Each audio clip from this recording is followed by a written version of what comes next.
Hey folks, this is Imaxination1980 here, and this is a new series I'm going to be testing out where I just simply review whatever comes to mind, like whatever I feel like reviewing. And I'm going to review like movies or music or whatever, or anything I see. I mean, it won't be, it won't be a consistent series, like it won't be like an episode every week or so. I'll just, once in a while, be kind of sporadic. So, in this episode, I'm going to review the Beach Boys' 1970 album, Sunflower. Now, after Pet Sounds, the Beach Boys albums were not really commercially successful here in the United States, while in Europe they had done significantly better. Over here, something like Friends was an absolute bomb, reaching only 126 on the charts. But in Europe, Friends reached number 13, well, in the UK, to be more specific, but it did very good across the Atlantic. And after Pet Sounds and the collapse of Smile and, the debacle that was Smiley Smile, the Beach Boys started doing their own music now that they kind of lost popularity here in the States. They weren't really interested in doing music for the masses anymore. They just wanted to do the music that they wanted to do. And, Wild Honey, Friends, 2020, these albums indicate that they were indeed, willing to go their own direction. And, it's fascinating when you look at it because, a lot of people who haven't heard this stuff might say, oh, the Beach Boys, what were they, some surf band? Well, Surfing USA, Kokomo, but really, there's a lot more to their musical legacy than just those songs. Not only Pet Sounds, but you gotta look at the post-Smile, Smiley Smile albums. There's a lot of fascinating stuff on those albums, and that's why I'll be reviewing, Sunflower. So anyways, Sunflower was released in the late summer of 1970. I think it was August 31st to be exact, and it's their first album they did for Warner Brothers Reprise label, and they pretty much resurrected the Brother Records name that they had wanted to use if Smile had ever been released. It was only used on one album. It was used for Smiley Smile, but it wasn't used for Wild Honey or Friends or anything. So they revived Brother, so it would be Brother Reprise. So the sessions for Sunflower began as far back as January 1969 when 2020 was completed. It was going to be hitting the shelves like the February 10, 1969 was when 2020 came out. And at the same time, the Beach Boys were having their turmoil with Capitol Records, and 2020 would be the last album for them, given the title.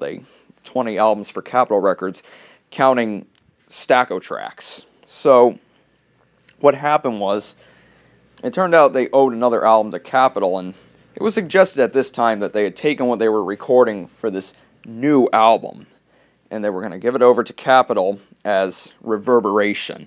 Another suggested title was The Fading Rock Group Revival.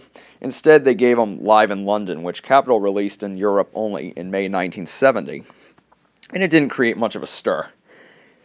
Anyways, in November 1969, Mo Ostin of Warner Brothers Records picked them up, and the first album they submitted to Warner Brothers, Add Some Music, didn't make it, and they had a sort of a trial single, Add Some Music to Your Day, issued, but it didn't make much of a stir either.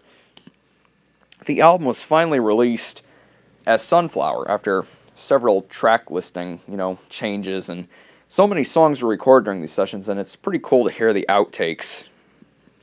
Anyways, is Sunflower a good album? It's a great album. And listening to it, it sounds like the Beach Boys technically are free from the clutches, free from the shackles. Kind of quoting Breakaway there, the 1969 single. Basically, those shackles were Capitol Records and all that stuff that was going on. They were finally off of Capitol Records, and they were going to begin with a new direction, a fresh new direction. Sunflower, in terms of production, it's a clean record. It's well produced, and what it really is, it's a very nice sweet, sentimental pop album. It's a very nostalgic album in a sense, and there's some, there's experimentation here and there. There's some creativity. I mean, it's often suggested that the Beach Boys albums from Pet Sounds to Holland were of sort of a creative renaissance. I think they are. Anyways, Sunflower is, it has 12 tracks, and none of them really misfire. There's some that are better than the others.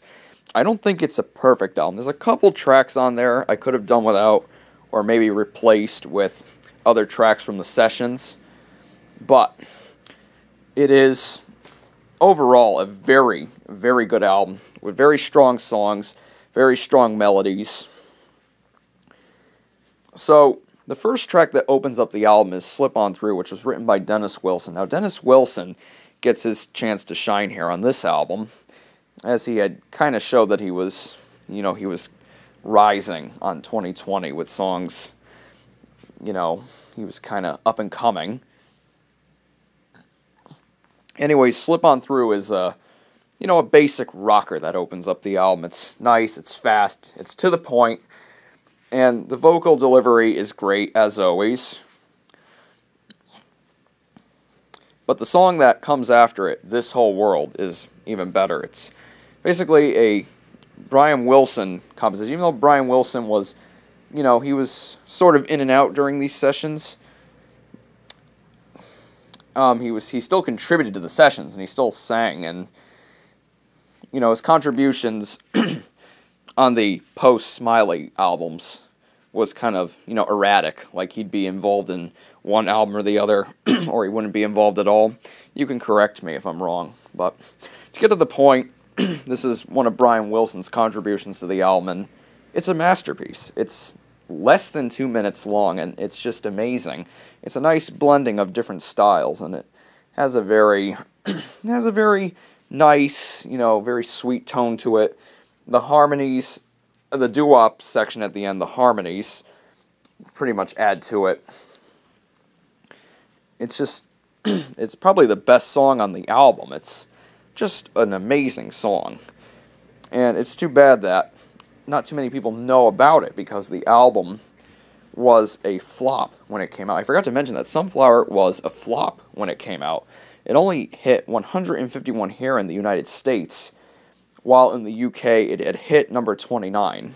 I wonder why. Maybe it's because, the Beach Boys were just simply out of style by then, or maybe it's because the album wasn't marketed correctly. I think the album is a little bit out of place for its time. It just wasn't made for these times. A better word for it. But I think that kind of, sentimental, sweet, lighthearted pop music might have been out of place at the time. But, there was a lot of, sweet pop songs in the early 70s that were popular. And, folk pop and all that.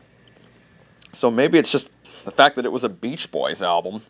Because I guess the Beach Boys were just, like, the name Beach Boys, if you brought that up in 1970, probably made people's heads turn or something. I don't know. I didn't grow up in the 70s. I didn't grow up in the 60s. If you were around when Sunflower came out and you know what people thought of the Beach Boys back then, be sure to share your experiences. Just tell me what people thought of the Beach Boys back then. And of course I'm talking before their makeover when Surf's Up was being recorded. Thanks to Jack Riley there. So, anyways, This Whole World, great song. The third track on here is another Brian Wilson song. It's called Add Some Music to Your Day, which was the first single from the album. It was the sort of single that kind of kicked off the... It was the first single that sort of kicked off... Yeah, and the album was going to be called Add Some Music. It was written by Brian Wilson, Mike Love, and Joe Knott. And in terms of lyrics, it's just sweet, sentimental. It's a little goofy, but it's just a sweet, sugary song, and it's got nice harmonies. It's a nice little song. Nothing major. It's nothing compared to Slip On Through in This Whole World, but it continues side one very nicely. Dennis Wilson's Got to Know the Woman is a little out of place. It's a rocker, a bluesy rocker. It's an okay song. I think it's one of the weaker tracks on the album, but it's a little bit out of place, I think. I think it kind of goes against the, some of the other songs on there. I mean, it sounds a little bit like Slip On Through, except it's just more bluesy, a little more thumping. I don't know, just for some reason it sounds a little bit out of place. I mean, it's an okay song. It's just, I don't know, something about it doesn't really work that much. It doesn't excite me that much. And then you have Bruce Johnston's Deirdre, which Brian Wilson supposedly contributed a couple lyrics to finish up the song. Deirdre is one of Bruce Johnston's first two contributions, or three, should I say, to a Beach Boys album. The first contribution he ever did to a Beach Boys album, I believe, was 2020, which was The Nearest Faraway Place, but that was an instrumental. And two songs he contributed here were Deirdre and Tears in the Morning. Now, his efforts have been criticized. Some people felt that they were not that good, and he would kind of get a little better once he did Disney Girls on Surf's Up. That's the way they say it in the song. If you have never heard it, they say it as Disney Girls, but of course it's supposed to be Disney Girls. Which I believe is a superior song to both Deirdre and Tears in the Morning. Anyways, Deirdre, I always saw that as a sort of a rolling down the hill kind of pop song. I don't know, for some reason that kind of image just pops up in my head. It's like out in a grassy field. It's just a sweet little pop song with some nice, flute and brass sections. Although I got to admit, the brass section is a little cheesy and out of place, but I still like the song. I think it's a catchy, clever, upbeat song. Almost McCartney, like almost Beatlesque in a way. Probably going to get a lot of hate for saying that, but hey, why not compare the two? And then you got Dennis Wilson's It's About Time, which Bob Birchman and Al Jardine also co-wrote. That song is awesome. I like it. It's furious, it's fast, it's a little bit, it's a little bit mid-60s-ish in its tone.